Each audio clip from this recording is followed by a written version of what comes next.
Morning बच्चों, चलिए class 8 Hindi language में हम लोग संज्ञा पार्ट 4 पढ़ते हैं। इसके पहले कल हमने आप लोगों को होमवर्क भेजा था चैप्टर 20 में, वो आप लोगों को पर्यायवाची अनेकार्थी शब्द इत्यादि करना था और आई होप कि आप लोगों ने वो सब कुछ कर लिया होगा। अगर नहीं किया होगा तो आप लोग अपनी कॉपी में कर लीजिएगा। तो चलिए हम लोग पार्ट 4 संज्ञा पढ़ते हैं। वैसे तो संज्ञा आप लोगों ने बचपन से ही पढ़ा है, जब से क्लास 1 से ही आप लोग संज्ञा पढ़ते चले आए हैं। कोई नया ये सब्जेक्ट नहीं है, लेकिन फिर भी चलिए इसको एक्सप्लेन करते हैं। संज्ञा पार्ट 4 संज्ञा। संज्ञा किसे कहते हैं? किसी व्यक्ति, वस्तु, स्थान, भाव, गुण का बोध कराने वाले को संज्ञा कहते हैं। किसी व्यक्ति जैसे मान लीजिए कि महात्मा गांधी,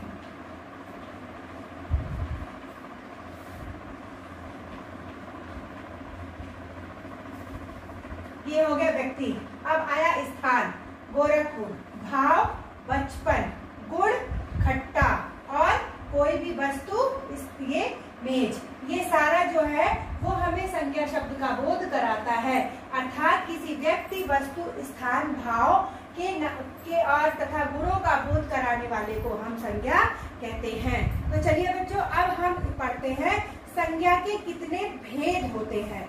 ठीक है, देखिए बच्चों, संज्ञा हम लोगों ने पढ़ा कि किसी व्यक्ति, वस्तु, स्थान या भाव के नाम को संज्ञा कहते हैं। अब संज्ञा के भेद, संज्ञा के 5 भेद होते हैं। व्यक्तिवाचक संज्ञा, जातिवाचक संज्ञा, भाववाचक संज्ञा, द्रव्यवाचक संज्ञा और समूह या समुदायवाचक संज्ञा।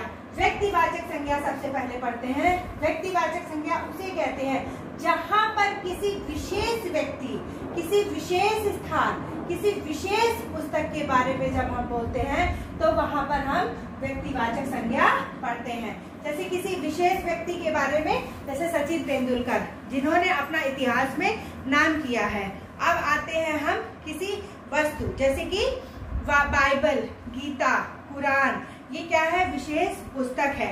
और स्थान जो हमारे भारत की राजधानी दिल्ली, कलकत्ता, बनारस, आपका जो शहर है गोरखपुर, ये जो है वो विशेष स्थान रखता है। अब इसके बाद हम आते हैं जातिवाचक संज्ञा पे। जातिवाचक संज्ञा वह संज्ञा होती है जिसमें किसी विशेष जाति के बारे में बताया जाता है। जैसे अध्यापक, दर्जी, धोबी, ये सब क्या होते हैं? ये किसी विशेष जाति की ओर संकेत करते हैं, तो वो होता है जातिवाचक संज्ञा। अगला आता है भाववाचक संज्ञा। बच्चों, भाववाचक संज्ञा वह संज्ञा है जो हम देख सकते हैं, महसूस कर सकते हैं, लेकिन उसको पूरी तरीके से हम शब्दों में नहीं कह सकते हैं। जैसे बच्चा का भाववाचक संज्ञा होता है बचपन। जब आम हम देखते हैं, अगर आम हरे रंग का है तो उसकी तासीर खट्टी होती है, तो आम जो है वो खट्टा है और खट्टे का जो भाव है वह खट्टापन यानी खटास, यह उसका भाव होता है। चीनी मीठी होती है और उसको खाने पर उसका जो भाव आता है वह मीठा होता है, इसलिए उसका भाववाचक संज्ञा बनता है मिठास। अगला आता है द्रव्यवाचक संज्ञा। द्रव्यवाचक संज्ञा जहां हम किसी चीज को नापते हैं, किलोग्राम में, लीटर में, मीटर में, उसे हम द्रव्यवाचक संज्ञा कहते हैं। जैसे 1 लीटर दूध, 1 लीटर पेट्रोल है, 500 ग्राम कोई भी वस्तु, तो वह चीज जो होता है वह द्रव्यवाचक संज्ञा में आता है। अब यहाँ आते हैं हम समूह या समुदायवाचक संज्ञा।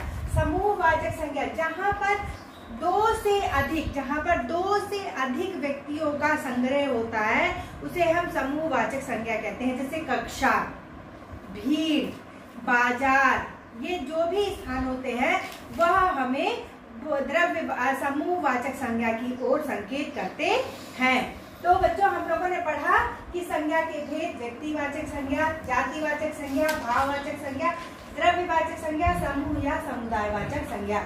इन संज्ञाओं के आधार पर ही हम आगे चल करके, जैसे कि जातिवाचक संज्ञा को हम भाववाचक संज्ञा में परिवर्तित कर सकते हैं। आपकी बुक में भी देखिए लिखा हुआ है कि भाववाचक संज्ञाओं की रचना।